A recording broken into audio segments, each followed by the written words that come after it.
Y Dios te bendiga. Continuamos entonces en el tema, nos quedamos en el párrafo número 88. Vamos ahora para el 89 y lo comenzamos como siempre, en nombre del Padre, del Hijo y del Espíritu Santo, pidiendo a ti, Señor, la gracia de que tu Espíritu nos explique y nos ayude a entender la revelación traída por Cristo. Te pedimos, Señor, que esta palabra se vuelva vida, que nos ayude a permanecer firmes en la fe, en contra de todos los ataques y acechanzas del enemigo. En nombre del Padre, del Hijo y del Espíritu Santo. Amén. Comenzamos a hablar, o terminamos, debo decir, hablando el video anterior de los dogmas de la fe. Y leímos que el magisterio tiene la autoridad, ¿verdad?, de definir dogmas, y el pueblo cristiano tiene la obligación de escucharlos. Y entonces decimos, pero los dogmas, que si eso, que si es como que muy camisa de fuerza y entonces ya no tengo libertad. No, todo lo contrario. Si yo te digo a ti, tú coges un cable eléctrico, tú miras el enchufe de la pared, ¿ok? Y mientras tú pongas tu enchufe y no metas los dedos, no toques los dos contactos a la vez, tú no tienes ningún problema, ¿ok? Si los tocas los dos a la vez, te va a dar corriente, te puedes hasta morir.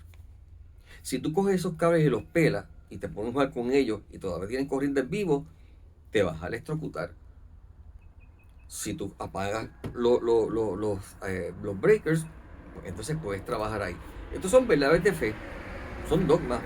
¿Son para esclavizarte? No, son para que tú puedas trabajar con la electricidad con toda tranquilidad. Son para tu bien, ¿ok? Es sentido común. Tú le dices a tu niño, mira papá, si tú te trepas ahí en ese techo, ¿ok?, hay una ley que se llama la ley de gravedad. Y creemos fielmente, es un dogma, creemos en un científico, no cristiano, pero sí científico. Creemos en que todo lo que está suelto en el aire va a caer. Que eso es muy estricto. Pues haz lo que te dé la gana. Cuando se te cayó, se rompió en el brazo, la pierna, pues ahí está. Ahí tienes el dogma que tú creías que no existía, pues ahí está. Pero en la fe es lo mismo. Dice el párrafo 89. Existe un vínculo orgánico entre nuestra vida espiritual y los dogmas. Los dogmas son luces en el camino de nuestra fe, lo iluminan y lo hacen seguro. De modo inverso, si nuestra vida es recta, nuestra inteligencia y nuestro corazón estarán abiertos para acoger esos dogmas de la fe. Así que esos dogmas son verdades y son cosas que son buenas y están ahí precisamente para hacernos libres, para que tengamos verdadera libertad. Porque la libertad no es otra cosa que la capacidad de escoger entre dos bienes. ¿Okay? Eso es lo que es la libertad. Así que cuando yo conozco las cosas y sus consecuencias, y yo conozco la verdadera revelación de Cristo, esto me da una gran libertad de vida. Así que los dogmas no son para esclavizar, son para guiarnos a la libertad. ¿Okay? Existe, dice el número 90, un orden o jerarquía de las verdades de la doctrina católica, puesto que es diversa en su conexión con el fundamento de la fe. Existe un orden o jerarquía, quiere decir no todo está definido en dogmas. Los dogmas son algunos, no son tantos, ¿okay? Son estas definiciones oficiales. Creemos en mucho más que no necesariamente está definido en dogma. Y dentro de la fe hay cosas que son imprescindibles y otras que pueden estar sujetas a cambio. Nosotros no podemos cambiar en que el sacerdocio es solamente para varones. No podemos. Pero sí podemos cambiar algún día el que se puedan ordenar hombres casados. Eso no es parte de la doctrina, es parte de una disciplina. Ahora, el que solamente hombres pueden ser sacerdotes, eso es parte de la doctrina. Entonces hay una diferencia, hay una jerarquía. El párrafo 91 dice, todos los fieles tienen parte de la comprensión y de la transmisión de la verdad revelada. No le toca solamente a los curas predicar, te toca a ti y a mí, sobre todo a los de nuestra familia, a nuestros hijos, ¿okay?, a nuestros esposos, esposas, nuestros padres, hermanos, a todo aquel que esté dispuesto a escucharnos. Y también dentro de la iglesia podemos enseñar, podemos corregir, podemos retiros, dar charlas, ayudar, dar clases bíblicas, etc. Así que no es obligación solamente de los sacerdotes.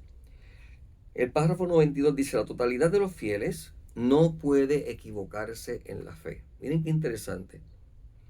No solamente el Papa puede decir, esta cosa es una verdad de fe. María subió fue asunta al cielo en cuerpo y alma. Eso lo definió el Papa, fantástico. Pero lo definió después, ¿okay?, que por siglos la iglesia entera, el pueblo de Dios, los fieles como tal, ya creían en eso. Por tanto, el Papa reafirmó lo que ya los fieles creían. Y es lo que se llama el Vox Populi. O sea, cuando la iglesia entera tiene una devoción, la iglesia tampoco se puede equivocar. ¿Por qué? Porque la iglesia entera es guiada por el Espíritu Santo. ¿Ok? Eso es una parte muy interesante y muy... vale la pena recalcarla, porque a veces pensamos que tenemos que sentarnos a escuchar. No, también Dios habla a través de nosotros. Cuando los fieles contemplan las verdades de la fe y estudian, repasándolas en su corazón, ¿ok?, es cuando la iglesia entonces crece en el depósito de esa, en esa vida de iglesia que se alimenta de ese depósito de la fe. Es en particular la investigación teológica quien debe profundizar en el conocimiento de la verdad. Por eso los teólogos no son necesariamente ni curas tan siquiera.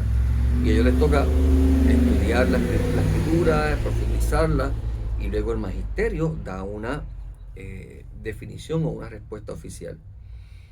Cuando los fieles comprenden internamente los misterios que viven, ¿ok?,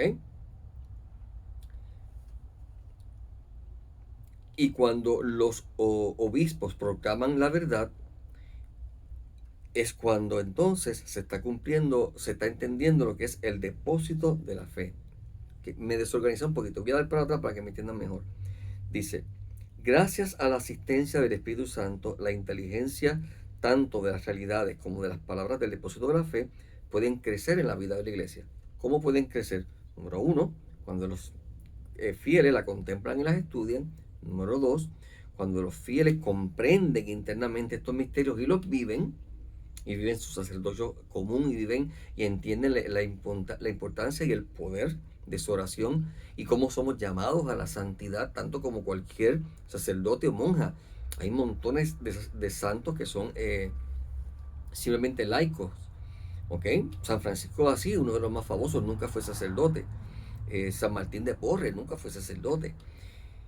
Y número tres, cuando los obispos proclaman esa verdad. Y número cuatro, toda esta tradición y escritura y el magisterio de la iglesia, todo esto junto, está unido y ligado, y es lo que produce eficazmente la salvación de las almas. En otras palabras, cuando hay un pueblo que conoce su fe, cuando hay un obispo que predica fielmente, cuando hay un pueblo que vive fielmente la palabra de Dios, este es el medio que Dios utiliza para salvar almas, para que el evangelio llegue a las personas y las personas puedan optar por esa salvación.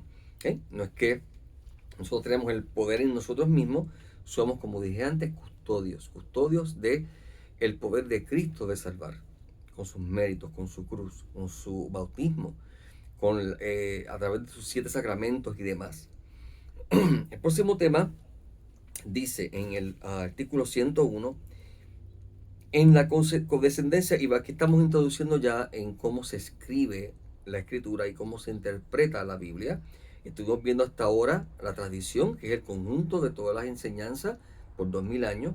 Ahora vamos dentro de toda esa tradición que se utilizó para definir qué libros iban a formar parte o no de la Biblia, vamos entonces ahora a hablar de la Biblia como tal. Dice: en la condescendencia de la voluntad, de su bondad, Dios, para revelarse a los hombres, les habla en palabras humanas. La palabra de Dios, expresada en lenguas humanas, se hace semejante al lenguaje humano, como la palabra del Verbo eterno, del Eterno Padre, asumiendo nuestra débil condición humana, se hizo semejante a los hombres. En otras palabras, Dios habla y habla en idioma humano para que le podamos entender, hasta llegar al extremo de que su propio Verbo eterno, su palabra eterna, el Verbo, se hace hombre y habita entre nosotros, se encarna, para que todavía sea más accesible a nosotros, más comprensible para nosotros su voluntad. A través de todas las palabras de la Sagrada Escritura, Dios dice una sola palabra, su verbo único, en quien dice su plenitud. En otras palabras, tú quieres resumir toda la enseñanza de la Biblia, Cristo. Todo el Antiguo Testamento profetiza y anuncia lo que Cristo va a hacer.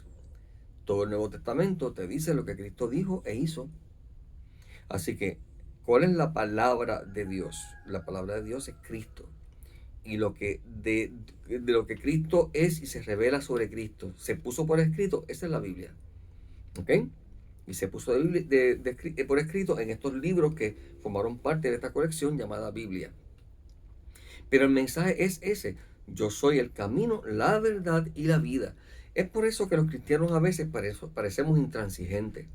Y desde años se viene buscando destruir el cristianismo, y desde que en la nueva era y la masonería y todos estos movimientos vienen tratando de destruir la Iglesia Católica y la Iglesia de Cristo, la misión siempre ha sido poco a poco a ir acostumbrándonos a que todas las diferentes religiones son buenas, todas tienen algo hermoso, y por lo tanto todas, y ahí es que viene el error, porque ciertamente la iglesia piensa que hay cosas buenas en ella, porque todas tienen el mismo valor y el mismo poder de revelación de la voluntad de Dios, y ahí está el error. ¿Y por qué se insiste tanto en esto en las películas y en todo? Porque entonces el cristianismo pierde su poder y pierde su identidad, porque nosotros estamos diciendo: Jesús, el Verbo eterno, reveló esto, y si Él lo dijo, es verdad. Al pensar que cualquier religión es lo mismo, entonces decimos: no, Cristo es uno más, de igual nivel que Mahoma, que escribió el Islam, que cualquiera de los de Krishna, cualquiera de estos maestros hindúes, o Buda, Siddhartha Gautama, es uno más. Y si Cristo es uno más, pues ¿quién te dice a ti que no puede haber otro nuevo? Y eso es lo que ellos quieren promover entonces, para poder promover a sus propios líderes, y históricamente sabemos al profeta falso del anticristo, donde va a confundir a los hombres y va a llevar, porque no podemos olvidar de que esto viene. ¿Okay? El anticristo viene acompañado por el falso profeta y por una falsa religión. Así que todo esto está planificado por el demonio, planificado por aquellas personas que se han doblegado ante el demonio, que quieren promover toda esta nueva era. A veces algunas personas que escuchan pueden ser sensibles y decir: ven, allá va, tienes que llamarle diablo a todo esto. No es que yo le quiera llamar diablo, estamos diciendo, tenemos que decir las cosas como son. Jesús dijo: el que me conoce viene al Padre. El que no, el Padre no ha llamado a mí, no viene a mí, no es mío. Por eso le dice a los fariseos: ustedes hacen las cosas de su padre el diablo. Y esto lo dice bien claramente: todo aquel que se opone a mí tiene el espíritu del anticristo. Eso es lo que significa anticristo. Así que cuando yo digo a ti que todas estas personas tienen una planificación adrede para eliminar el cristianismo, licuarlo hasta disolverlo, y te digo que eso es satánico, lo es. Lo es, porque Cristo lo dijo bien claramente: yo soy el camino, la verdad, la vida. Nadie va al Padre si no es por mí. Por eso es que yo vine, por eso fue que pasé trabajo y di mi vida, hice todo lo que hice. Porque si hubiera otro camino, yo lo hubiera dejado libremente que ustedes lo tomaran. Entonces es una contradicción directa a la persona de Cristo. Y esto es lo que tenemos que entender. Por eso tenemos personas muy simpáticas como el presidente Obama, cuando decía: no, porque esta nación ya no es cristiana. Y uno dice: ¿qué tiene de malo? Pues ya estamos poniendo entonces unas bases diciendo: el cristianismo es una alternativa más. Por eso le ha dado poder a los grupos satánicos para ya levantarse y decir: si tú pones aquí un nacimiento cristiano, yo tengo derecho a poner un nacimiento satánico. Y si tú haces una misa, yo tengo derecho a hacer una misa negra.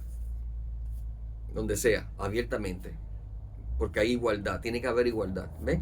Entonces toda esta manipulación no es casualidad. Y es de origen demoníaco. ¿Okay? No es hablar por hablar, es la verdad. Y Jesús lo dijo bien claramente: por sus frutos lo conocerán. Dice: por esta razón, párrafo 103, la iglesia ha venerado siempre las divinas escrituras, como venera también el cuerpo del Señor. No cesa de presentar a los fieles el pan de vida, que se distribuye en la misa, tanto en el pan de la palabra de Dios, o sea, en la predicación y en la lectura de la palabra, como en el cuerpo de Cristo. Por eso es que la misa se divide en esas dos grandes partes: la liturgia de la palabra y la liturgia eucarística. ¿Eh? Se le da un igual nivel dentro de la liturgia.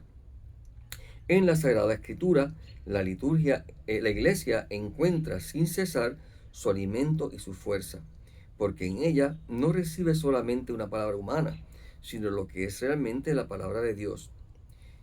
Primera carta a Tesalonicenses, capítulo 2, versículo 13. En los libros sagrados, el Padre que está en el cielo sale amorosamente al encuentro de sus hijos para conversar con ellos. Por eso es tan importante leer la Biblia, porque cuando tú lees la Biblia, tú entras en un diálogo con el Padre. Tú empiezas a escuchar la voz de Dios. Dios es el autor de la Sagrada Escritura, dice el número 105. Las verdades reveladas por Dios que se contienen y se manifiestan en la Sagrada Escritura se consignaron por inspiración del Espíritu Santo. La Santa Madre Iglesia, fiel a la base de los apóstoles, reconoce que todos los libros del Antiguo y del Nuevo Testamento, con todas sus partes, son sagrados y canónicos, en cuanto que escritos por la inspiración del Espíritu Santo, tienen a Dios como su autor y como tales han sido confiados a la Iglesia. ¿Okay? Así que nosotros creemos en ambas, y esto es muy importante por lo mismo. También he escuchado sacerdotes hablar de que el Dios del Antiguo Testamento es un Dios totalmente diferente. Eso es una herejía. Es un mismo Dios, es una misma enseñanza, es un mismo camino. Lo que pasa es que son diferentes niveles de interpretación humana, de profundización humana en esa fe. Y lo que los profetas trajeron es la palabra de Dios, solo que aún no totalmente clara, sino revelada poco a poco a través de signos y tipologías. En otras palabras, como muestra lo que sería la revelación total, y luego cuando viene el Hijo de Dios hecho carne, entonces es la plenitud de esa revelación. ¿Okay? Dios ha inspirado a los autores humanos de los libros sagrados. Y esto es importante, dice, en la composición, en la escritura de los libros sagrados, Dios se valió de hombres elegidos que usaban de todas sus facultades y talentos. De este modo, obrando Dios en ellos y por ellos, como verdaderos autores, pusieron por escrito todo y solo lo que Dios quería. Quiere decir, Mateo, cuando escribe, Lucas cuando escribe, Juan cuando escribe, Marcos cuando escriben, y Pablo cuando escribe, Pedro cuando escribe aquello que Dios quería, pero lo escriben utilizando sus talentos humanos, su lenguaje humano, sus modelos y sus estilos literarios. Por eso es que lo mismo pasa en el Antiguo Testamento. Dios habla a través de los profetas, pero también los profetas tienen diferentes estilos literarios. Por eso es que cuando leemos la Escritura y no entendemos cómo realmente se debe interpretar, pensamos que se contradice, o pensamos que tiene errores, o pensamos que contradice la ciencia, y nada que ver. ¿Okay? Absolutamente nada que ver. Quítate eso de la mente, porque es totalmente falso. Porque la Biblia no está hecha para hacer ciencia. Está hecha para una revelación de lo que es necesario para mi salvación. Yo no necesito saber si los dinosaurios existieron o no para salvarme. Eso es ciencia. Yo no necesito saber eso. Pero sí necesito saber que Cristo es el camino, la verdad y la vida. En el párrafo 107 dice: los libros sagrados enseñan la verdad, como todo lo que afirman los hagiógrafos, o sea, los escritores inspirados. Todo lo afirma el Espíritu Santo. Y estos libros sagrados enseñan sólidamente, fielmente y sin error la verdad que Dios hizo consignar. En otras palabras, volvemos otra vez a hacer la aclaración. Si en el Evangelio de Mateo dice que cuando Cristo se aparece, resucita, hay 2 ángeles, y en el de Lucas dice que hay 1, hay gente que dice, ve, tiene errores, porque no puede ser 2 y 1, o es 2 o es 1. Ve, por eso que la Biblia se contradice. No. ¿Okay? Que Tomás dice que eran 2, y dale con Tomás, que Mateo dice que son 2 ciegos, y Lucas dice que es 1. Ve, ahí hay contradicción. No hay contradicción, son géneros, estilos literarios en los cuales yo estoy queriendo, con esa duplicidad de números o de personas, yo quiero llevar un mensaje de realidad. Yo quiero decir lo mismo que cuando Cristo decía, amén, amén, yo les digo esto, y lo repetía 2 veces. ¿Okay? Ese amén, amén es en verdad, en verdad. Por tanto, cuando Mateo duplica las cosas, no es porque ellos no están tratando de hacer historia. Lo importante no era si eran uno, si eran dos, si eran tres, si eran cuatro, si eran cinco. Lo importante es que Dios se revela a través de estos ángeles y les dice, el que ustedes están buscando, que estaba muerto, no está muerto, está vivo. Ese es el meollo. Cristo venció la muerte. Que si fue un ángel, que si fueron dos, eso no es importante porque ellos no están haciendo, como hemos dicho en otros videos, no están haciendo un reportaje en vivo. Y como hemos dicho hoy día, vemos reportajes en vivo y vemos las noticias y ponemos y vemos los medios y tampoco lo que nos están diciendo es la verdad. Están leyendo un libreto que alguien les dio y están repitiendo las mismas palabras que dijeron los otros. Así que tampoco son tan confiables. Pero en cuanto a los evangelios, el asunto es que ellos no están escritos para decirnos detalles históricos de esa índole. Están dándonos mensajes verdaderos históricos porque son reales, pero a través de una simbología y de unos estilos literarios que llevan un mensaje todavía más profundo para aquel que lo medita. Y eso es lo que significa. ¿Okay? Así que estos profesores que se llenan la boca, que la iglesia, la Biblia tiene traducción, tiene errores y tiene contradicciones, no saben lo que están diciendo. Dedíquense a lo suyo. Dice en el párrafo 108, sin embargo, la fe cristiana, la iglesia católica, no es una religión del libro. Los musulmanes sí, nosotros no. El cristianismo es la religión de la palabra de Dios, no de un verbo escrito y mudo y ya se escribió y ahí se quedó, sino del verbo encarnado de Cristo que sigue hablando a través del Espíritu Santo y a través de los santos y a través de los místicos y de todas las personas que Él ha escogido y del magisterio de la iglesia. Así que no creemos solamente en lo que se escribió hace 2000 años atrás, creemos en que Dios habla a su pueblo, sigue hablando, sigue entre nosotros, sigue vivo. Y cuando yo escucho esa palabra y la hago vida, yo veo los efectos en mí. Yo veo el poder de Dios en mi oración. Yo veo la paz de Dios en mi vida. Yo veo a Dios liberando personas de fuerzas demoníacas. Yo veo a Dios liberando y sanando relaciones que estaban destruidas y matrimonios que estaban destruidos. Yo veo a un Dios que da vida y que hace que los seres humanos vivamos más plenamente, más felizmente y nos amemos y disfrutemos de todo lo que Dios nos ha dado. Así que no se trata de algo que está escrito muerto en un libro, en unas hojas de papel, es algo que es vida, que cuando yo lo leo en oración, toma vida, cobra vida, me transmite la vida de Dios mismo y de su Hijo, que para ello vino, para que tuviéramos vida y la tuviéramos en abundancia. Que Dios te bendiga.